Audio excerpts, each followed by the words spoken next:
গণ অভ্যুত্থানের স্মরণে ১ জুলাই থেকে ৫ আগস্ট পর্যন্ত টানা ৩৬ দিনের নতুন কর্মসূচি ঘোষণা করেছে বাংলাদেশ জামায়াতে ইসলামী নেতৃত্বাধীন ১১ দলীয় ঐক্য। সকালে এক সংবাদ সম্মেলনে জোটের পক্ষ থেকে কর্মসূচি ঘোষণা করেন জামায়াতে ইসলামীর সহকারী সেক্রেটারি জেনারেল হামিদুর রহমান আজাদ।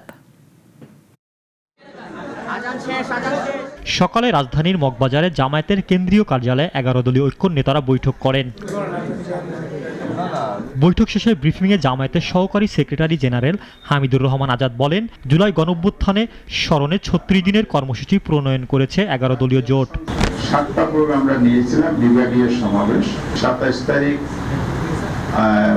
ময়মনসিংহ, আর ১১ তারিখ রংপুর, ১৮ তারিখ বরিশাল বিভাগীয় শহর, ২৫ তারিখ সিলেট বিভাগীয় শহরের সমাবেশ অনুষ্ঠিত।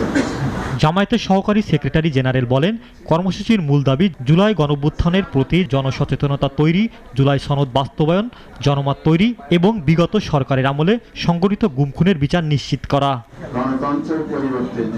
ফ্যাসিবাদের বিরুদ্ধে ৩৬ দিনের আন্দোলন পুরো জাতিকে একত্রিত করেছিল। সংস্কারের সেই জন আকাঙ্ক্ষা বর্তমান সরকার বাস্তবায়ন করেননি।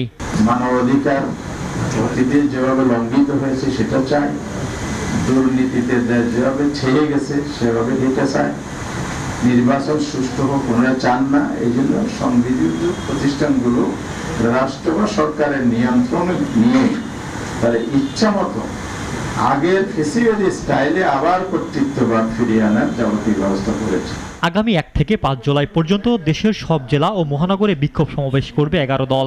এছাড়া ২৩, ২৪ ও ২৫ জুলাই চিত্র প্রদর্শনী ও গ্রাফিতি অঙ্কনের কর্মসূচি পালন করা হবে বলে জানান জামায়াতের এই নেতা। চিত্র প্রদর্শনী রাখা হয়েছে ২৩, ২৪, ২৫। ইমরান শেখ, নাগরিক, ঢাকা।